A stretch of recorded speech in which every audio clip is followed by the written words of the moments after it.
In this lesson, we shall focus on Euclidean geometry, and first and foremost, we shall begin solving question 9.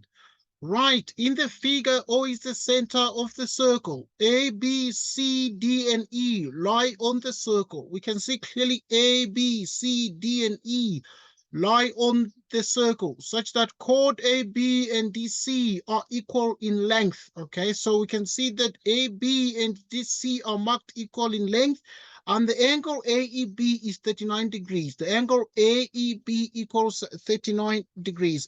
Now, determine the size of the angle O1. Right, we are interested in finding the size of this angle here, the angle O1, which is an angle at the center of this circle. And so to find the size of the angle O1, we need to remember a theorem.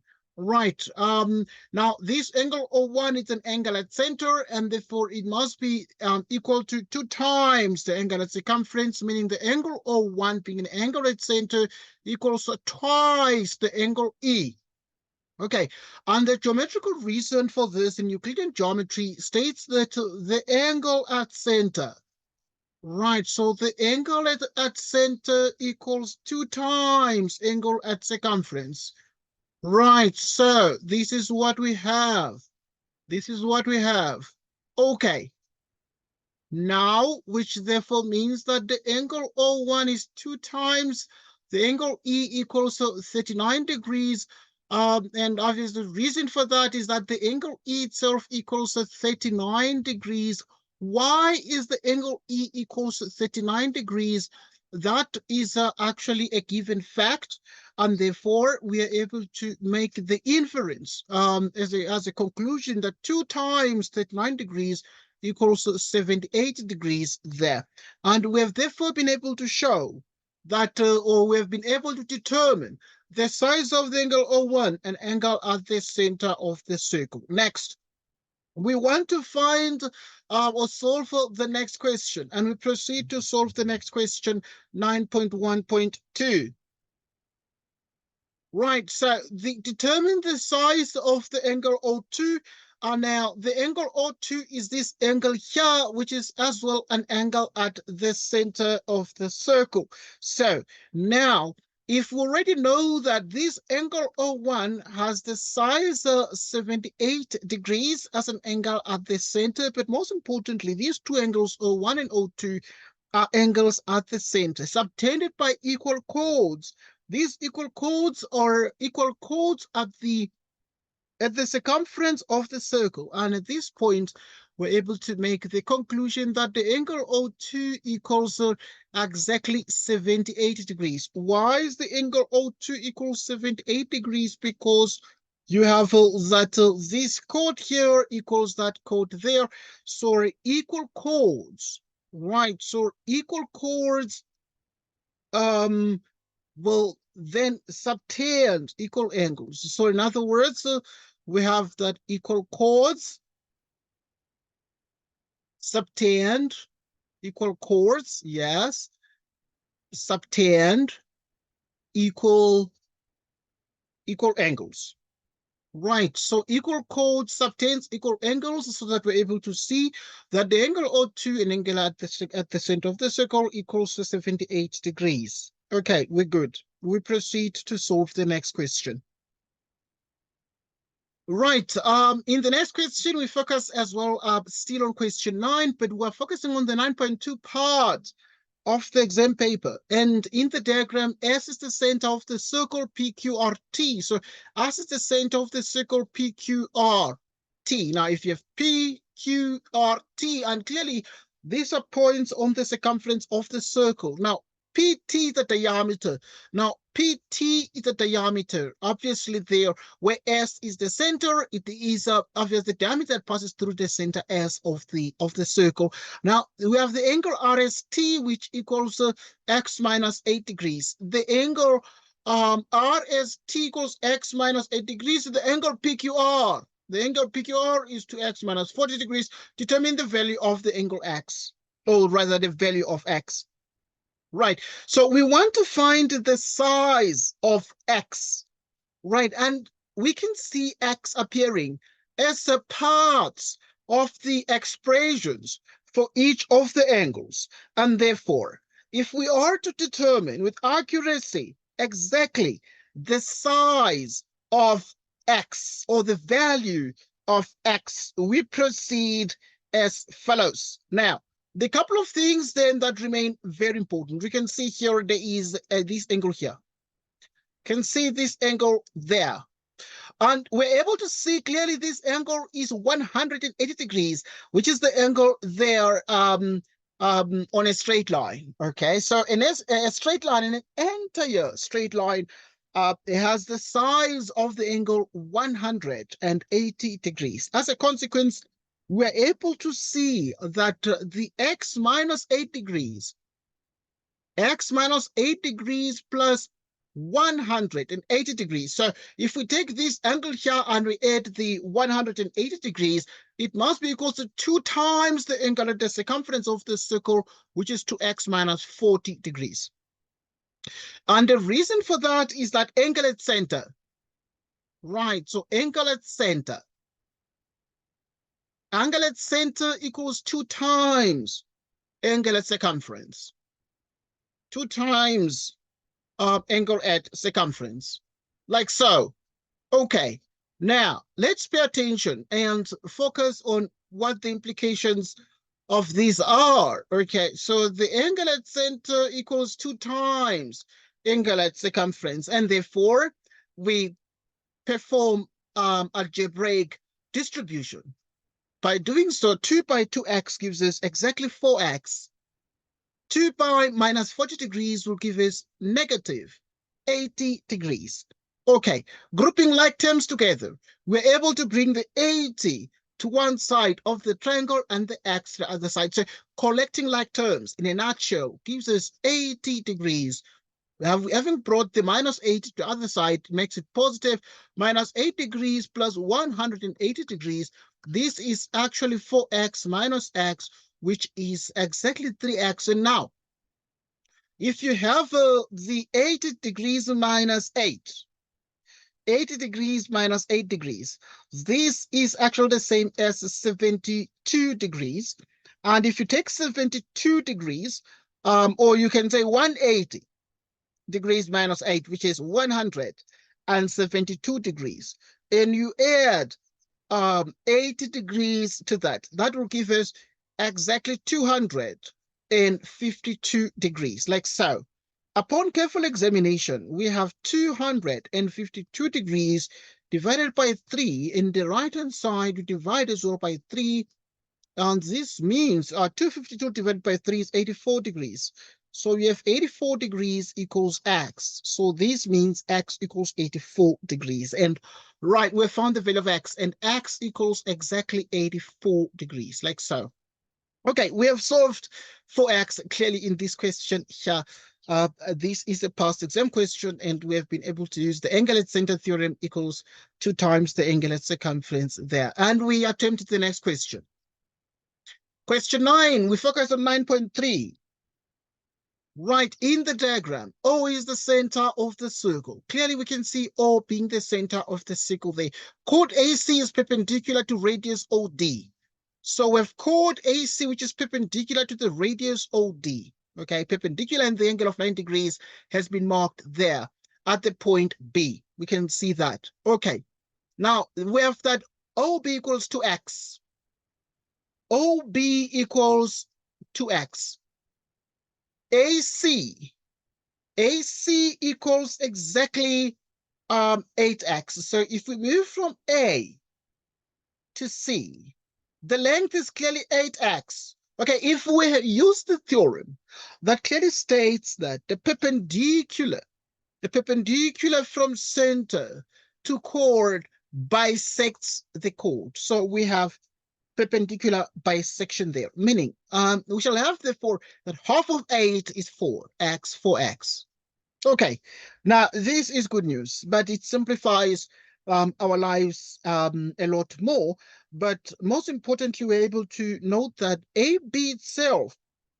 So we're able to note that AB, let's write that one down. So AB is equal to BC. Right, AB equals BC equals 4x. Why is this the case? Because we're dealing with the line. We're dealing with the line from center perpendicular to chord. We're dealing with line from center. Line from center perpendicular to chord. Line from center perpendicular to chord. Dealing with line from center perpendicular to chord, which means therefore if you have OA, okay, now this will make lots of sense. If we then tell the examiner the following, so we are at liberty to obviously make mention of the following, because we have lots and lots of knowledge of what is happening here. For example, we know that OB is twice x, and this is 4x. So we can be able to get, for instance, exactly OA. So we can then say in triangle, right? Tell the examiner the triangle in which you decided to work when solving this question. So you're going to say in triangle AOB, right? Which means OA squared. OA squared is OB squared plus AB squared. Why is this true? This is called Pythagoras. This is called Pythagoras. So, right, you note Pythagoras. Okay, which means OA squared equals, what is OB? Is 2x squared, and AB is 4x squared, okay? Which means, therefore, we have the following, OA, OB. So we have OA squared equals that. OA squared equals, now the 2x, if you square it, you get 4x squared. You square 4, you get exactly 16 x squared. And upon careful examination, we're able to see 4x squared plus 16 gives us 20. Right, 20x squared. Now this means that we can be able to square root both left and right, but taking only the positive square root. Why? Positive square root simply because of the fact that we have length. We're dealing with length, and the length of a line segment is positive. Now we have this. So this is the square root of 20. So the 20 is the same as 4 by 5 square root of x squared, which means OA is the square root of 4, it's 2. The square root of x squared is that, units. Okay, so it means therefore that OA itself is exactly 2 times the square root of 5 units. But we do not just want OA in this question. We need to show that the length of BD, Now to find the length of BD is from here to there. Right, and therefore to find the length of BD, there are a couple of things that remain extremely important for us to take into account. So it would therefore mean that BD will be equals to the entire radius. Okay, because we already know that this one is 2x. Right, so, and we know that, for instance, OB is 2x. And we know clearly that AC is 8x. And we already know the radius. We have already got the radius. So this radius, this whole bit is 2. The square root of 5x units. Right, so which means BD is exactly that one.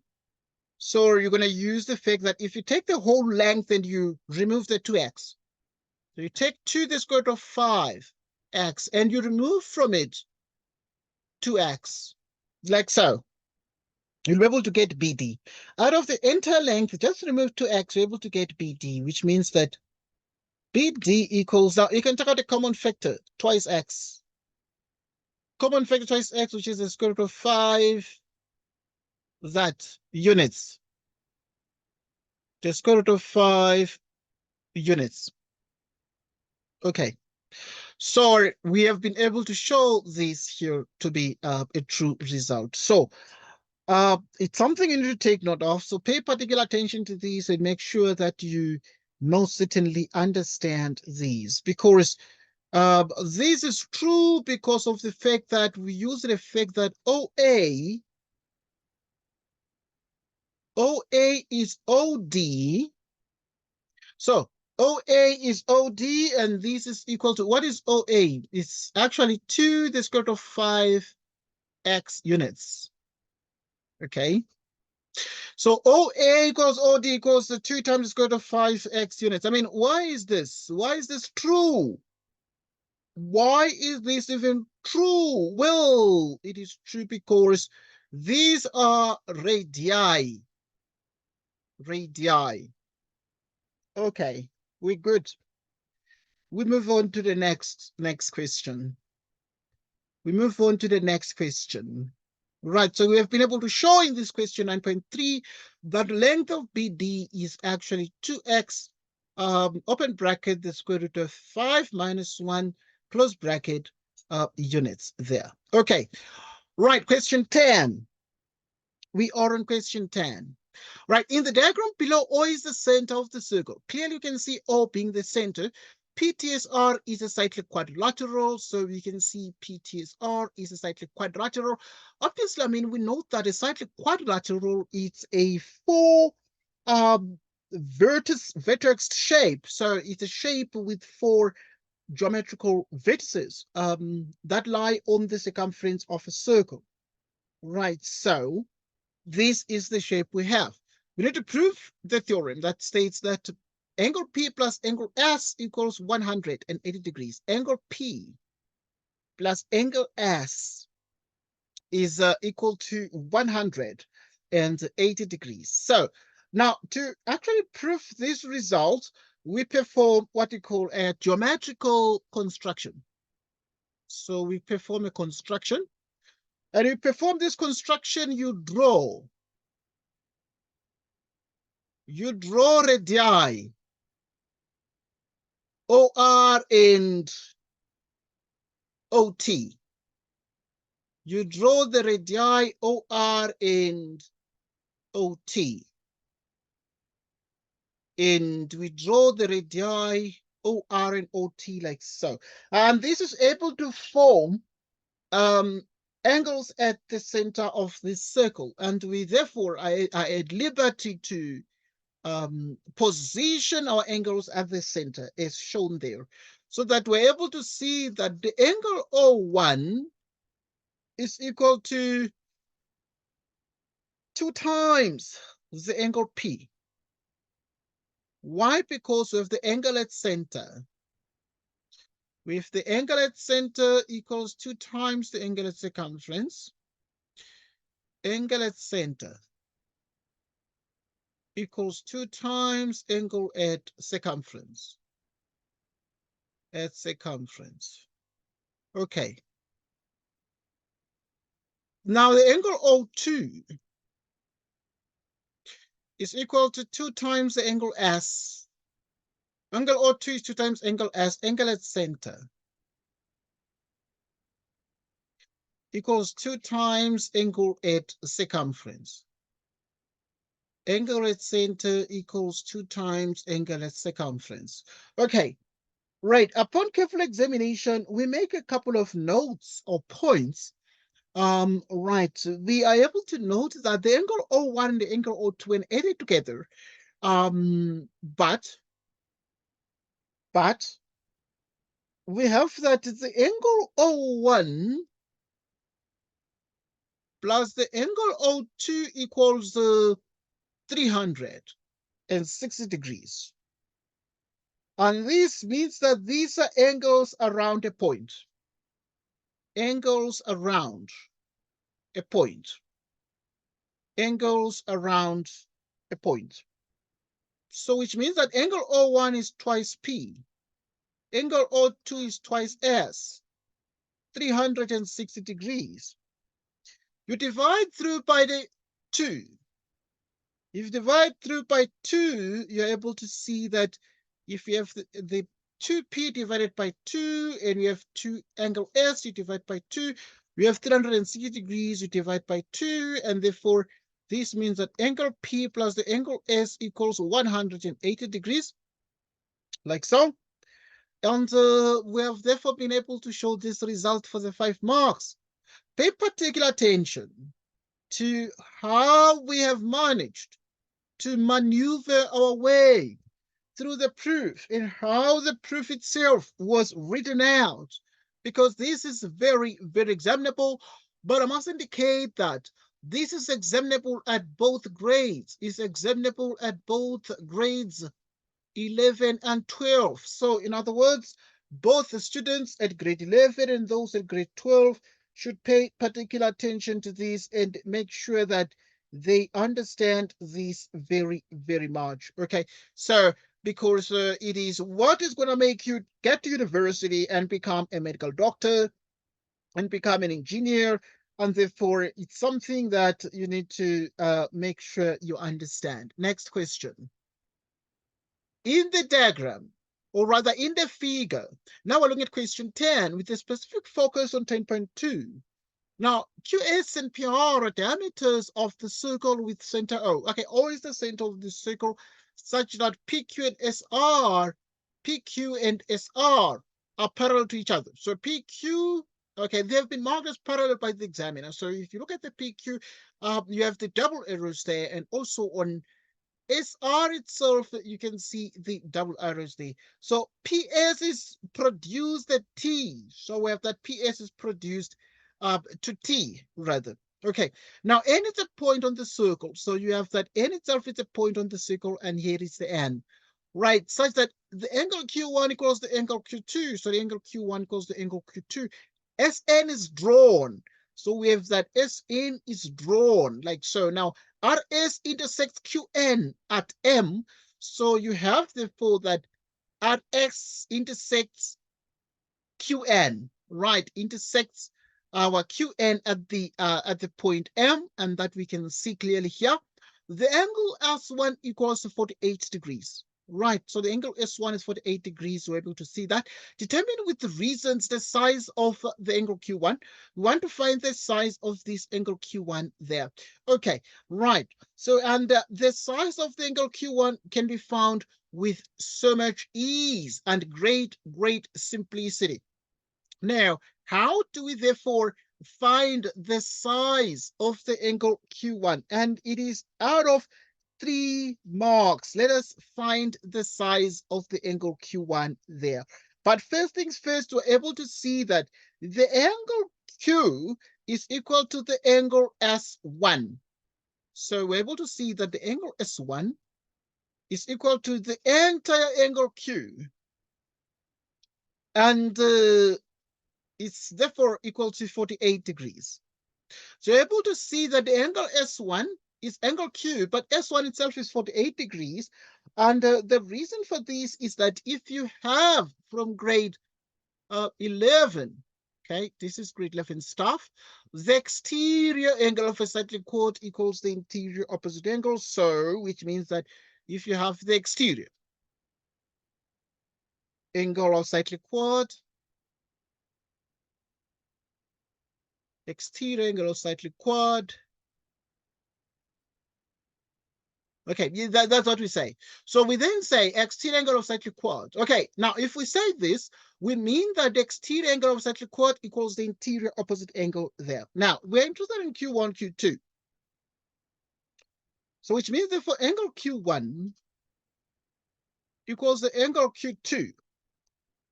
So the angle Q1 equals the angle Q2. Right. Why is the angle Q1 equals to the angle Q2? Because we know that QS,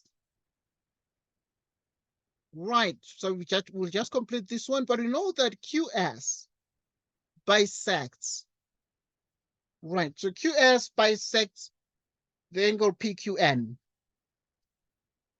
QS bisects the angle PQN, okay, because we know that the angle Q1 equals the angle Q2. And therefore, I mean, if the whole angle here is 48 degrees, it would therefore imply that each one of these Qs, like Q1 and Q2 respectively, are of the size 24 degrees. 24 degrees each. Okay, so it have therefore that these here are 24 degrees each. So you'd have 24 degrees and 24 degrees, so that this is actually 24 degrees there. And we continue to solve more problems. We continue to solve. So we have found the size of Q1. It is 24 degrees because this whole angle here, this angle here, x is the exterior angle of the cyclic chord equals the interior opposite angle there. According to this theorem, the exterior angle of a cyclic chord equals the interior opposite angle there. Next point. Right, so in the next question, we want to find the size of the angle R. Right, so we want to find the size of this angle here. What is the size of this angle there? Right, so there's something we call the bow tie result, angles in the same segment theorem. So we have that this angle here equals this angle here, and this angle here equals this angle there.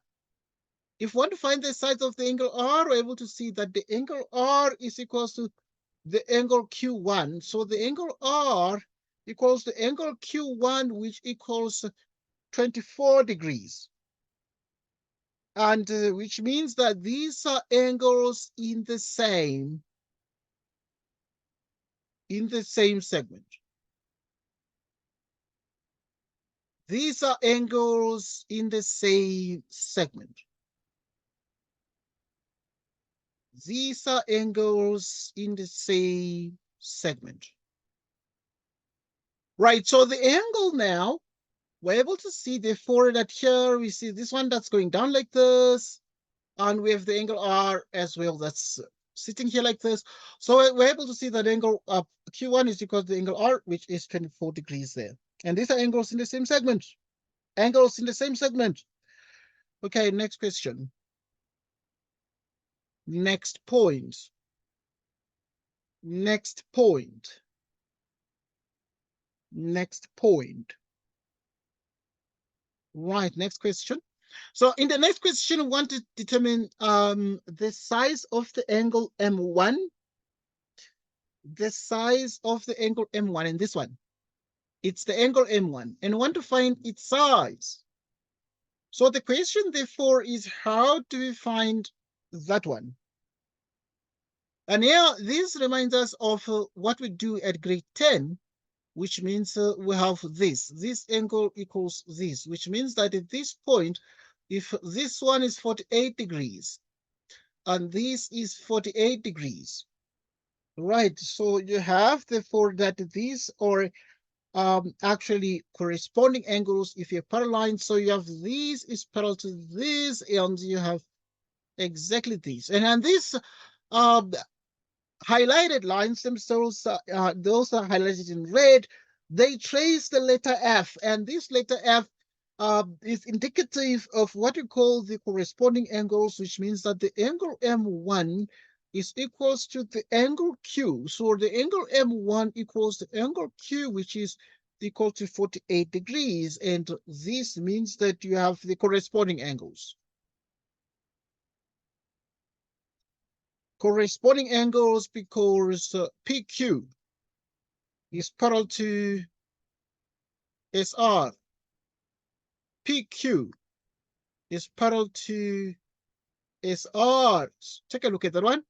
So if we're able to see that our PQ is parallel to SR, that is what we're able to get. So these are corresponding angles because we're parallel lines. We have PQ is parallel to SR there, and this is what we have. And we continue to solve more problems pertaining this geometry question on the circle, and we move forward. Right, so we found angle M1, so we're able to see therefore that the angle M1 equals also 48 degrees. Look at the next question. Prove that ST is a tangent to the circle passing through M, N, and S. Prove that ST is a tangent to the circle that passes through M, N, and S. So we imagine a circle that passes through this here. And we want to show that the ST is a tangent to the circle here. And for that to happen, it would actually therefore mean you have an angle that is here and an angle that's there. We remember what we call the Chord theorem. Chord theorem. So if you have a tangent here like this, and this sits here as well, so you have this one equals this. So we have therefore that an angle between a tangent to a second and a chord equals the angle in the alternate segment, in the opposite segment, and then we continue with that. Right, so we're good. Now, moving forward, we have the following. Right, so we're able to note that it is indeed true what the examiners are citing here. So in 10.2.2, we're able to see that the angle M1 equals the angle S1. Okay, the angle S1 equals the angle M1 because they are both equal to 48 degrees each. Right, so with that, we are able to see that ST, so we can then say hence ST is a tangent. Is a tangent to circle M and S, which is the converse. Converse Chord theorem. Converse Chord theorem. Converse Chord theorem. So we're able to see therefore that hence ST is a tangent to circle M and S, because this angle here is equals to this angle here, so that this angle is also 48 degrees as much as the angle S1 is 48 degrees. And this is true because we have the converse Chord theorem. Converse Chord theorem. Okay, so it is the converse of the Chord theorem, simply because it is beginning with the fact that we have the angle between a tangent to this circle and a chord that equals to the angle in the alternate segment. And their implication is therefore that ST itself becomes a tangent to this circle through M, N, and S, and we continue to solve more problems. Right, now, next we focus on question 11. O is the center of the largest circle. So with that, O itself is here and is the center of the largest circle. So if O is the center of the largest circle, what do we do? Okay, O being the center of the largest circle, we have that the largest circle itself is RTAP. Right, so we have RTAP. Now, OP is the diameter of the smaller circle. So with that, OP is the diameter of the smaller circle. Okay, now let's look at this and analyze that. The fact that OP is the diameter of the smaller circle, OP. Now, this diameter OP will therefore subtend an angle of 90 degrees at the circumference of the smaller circle there. And we're able to analyze this very, very carefully. Now, we are able to see that NP is the tangent to both circles. It's the tangent to both circles at P, right? So we're able to see that NP is the tangent to both circles at the point P. There now, Rn is perpendicular to NP. Now, Rn is perpendicular to NP that we can see. Let the angle P1 be X. So we have that the angle P1 itself equals X. The angle P1 is X and it has been marked as such. It has been marked as such. So we have the X there. Okay, you need to prove that PR bisects the angle ORN. Prove that PR bisects the angle ORN. So if these PR bisects the angle Rn. You therefore obviously have that at this point, R1 equals R2 equals R1. And let us establish this with so much ease. But to start with, because we know that the NP itself is a tangent to both circles, so it is very clear that the angle T1, right? So if you look at this, we're able to see that the angle T1 is actually equal to x. So we're able to see, therefore, that the angle T1 is equal to x, and it is equal to x because of the turn chord. Because of the turn chord theorem.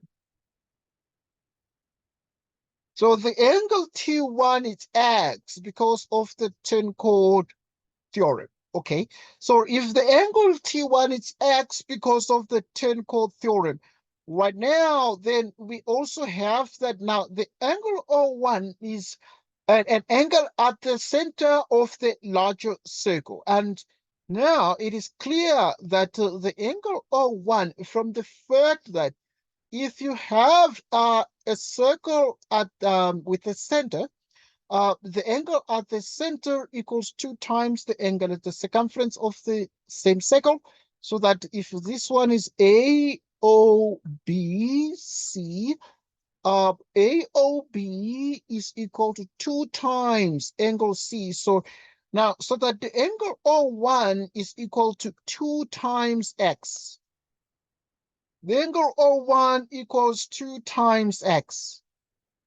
So that in the end, then you have the angle at center. Angle at center equals 2 times angle at circumference. Angle at center equals 2 times the angle at circumference. Okay, so angle at center equals 2 times angle at circumference. Okay, yeah, let's continue now and analyze these. The angle at center equals 2 times the angle at circumference. Right, angle at circumference. Okay, now, what is the meaning of all these here? We actually proceed to analyze the following as follows. So we're able to see that also, moreover, now we actually can be able to analyze the angle P2. Right, we are able to see that the angle P2 itself, I mean, if this one is a tangent to NP is a tangent, and this is a radius, OP is a radius, we have that a radius is always perpendicular to a tangent at the point of contact, meaning the angle P2, okay, which is 90 degrees minus x, 90 degrees minus x, which means that at this point we have a tangent perpendicular to a diameter. Right, so a tangent is perpendicular to a diameter.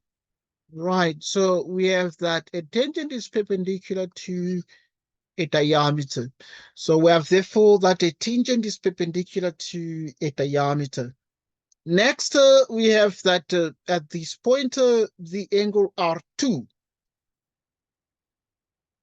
Right, so I mean, if P2 is 90 degrees minus x. Now, the angle R2, which is the angle here, right, is then equal to what? Because this is equal to this, because these are radii. So in other words, we're able to see that the angle R1 now also, so we can actually be able to see from this that the angle R2 is 90 degrees minus x. Why? Because these are angles opposite equal sides. Or you can then say you have that OR is equal to OP. OR is equal to OP. All right, if OR is equal to OP, it actually therefore implies that the angle R2 itself is also 90 degrees minus x, as much as this P2 is 90 degrees minus x, bringing the conclusion, therefore, that the angle R1 is equal to the angle R2, okay, with angle R1 equals 90 degrees minus x as well. Why is angle R1 equal to 90 degrees minus x?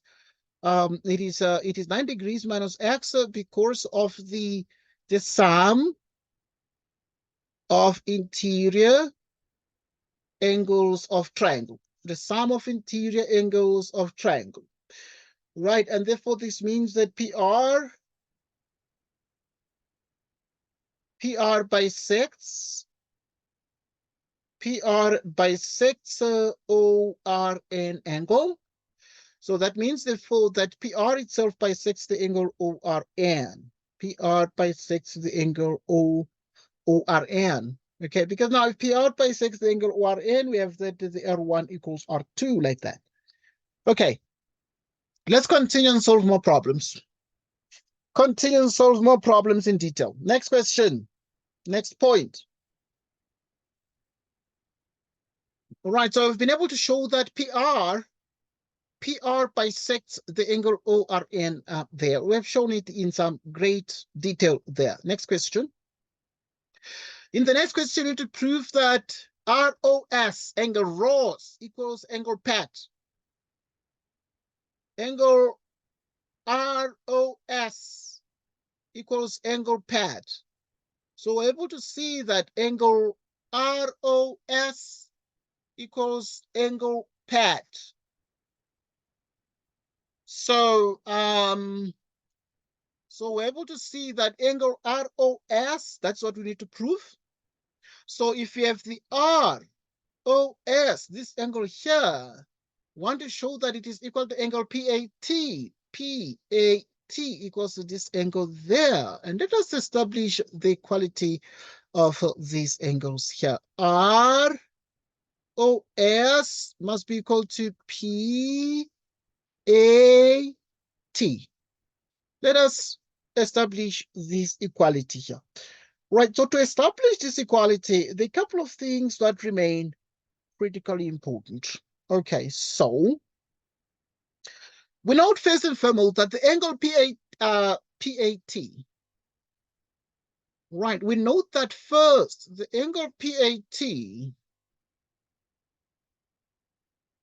the angle PAT is equal to what? Right, we note that the angle PAT itself, and this angle 90 degrees minus x, and this angle here, so this one must be 90 degrees plus x, so that when you add this and this, you get 180 degrees. So the angle PAT must be equal to 90 degrees plus x. Why?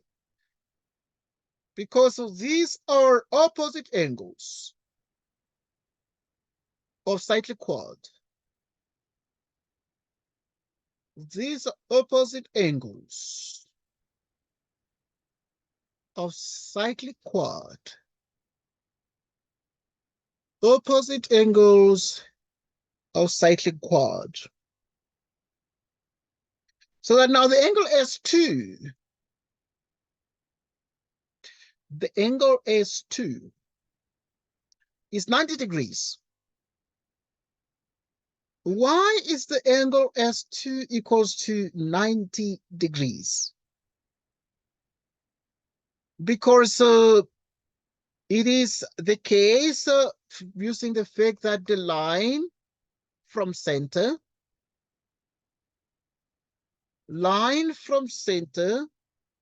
perpendicular to chord, line from center perpendicular to chord. So if you have line from center perpendicular to chord, right, that way, it means that obviously the angle S2 itself equals exactly 90 degrees there. Take a look at that and make sure that you most certainly are able to understand that, but be able to understand that very, very well. So it is something extremely important there. So we continue to analyze this particular question further. Okay, now the angle ROS is equal to, now let's look at that one. So because that's what we need to establish as being equal to PAT. So the angle ROS is equal to 90 degrees plus X. Is equal to 90 degrees plus X. So the angle ROS is equal to 90 degrees plus X. Let's analyze this here. Why? Why is this the case? Okay, because we already know that this one is already X, so that this is actually equal to X plus 90 degrees or 90 degrees plus X. And the reason for this is that you have the exterior angle of triangle. Exterior angle of triangle, that's how you write the reason. So once you say exterior angle of triangle equals, it equals the interior opposite angle. So this is the exterior angle of triangle. Right, exterior angle of triangle. Right, exterior angle of triangle equals interior opposite angle. Okay, so in the end, then you have that ROS. ROS. Because ROS is 90 degrees plus X, but also PAT is also 90 degrees plus X. It means that ROS is also, it is in fact equal to the angle PAT because they are both equal to 90 degrees plus X. And this actually brings us to the end of this the particular very interesting result and very exciting part of the Euclidean geometry. So a very interesting discussion. Recall that we had said that here this OP is the diameter, so that it obtains an angle of 90 degrees there. And obviously it further cements that these angles must be both 90 degrees because their sum must be 180 degrees there. And obviously you can actually obviously be able to state the fact that the angle S2 here is equal to 90 degrees because of the fact that you have that the OP itself is the diameter of the smaller circle, so that OP being a diameter of the smaller circle, it obtains an angle of 90 degrees there. So you can be able to throw that in there to actually be able to see that first, Mr. Examiner, the angle S1 is 90 degrees. Why? Because diameter, diameter OP, right? So you can write that and say diameter OP, obviously, or we know that it's an angle in semicircle. You can say that, well, angle in semicircle, very short. Right, angle in semicircle. But also you can say that at this point, what we then have here is that you can say, as I said, diameter. You can say diameter.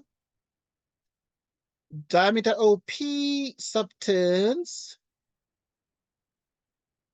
Diameter OP subtends an angle of 90 degrees at circumference. Right, the diameter OP subtends an angle of 90 degrees at circumference. Okay.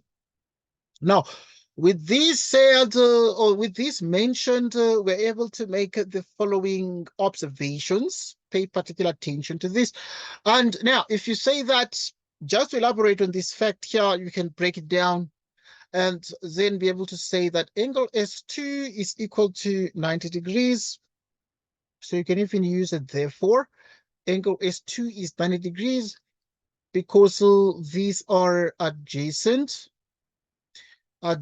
angles on straight line. Adjacent angles on straight line. And therefore, we have actually been in a position to show that the angle ROS is equal to the angle PAT, and we therefore have solved these geometry questions, and we're done. Okay, a very, very exciting set of geometry questions. Right, thanks everybody for joining us, and goodbye to you. Goodbye to you.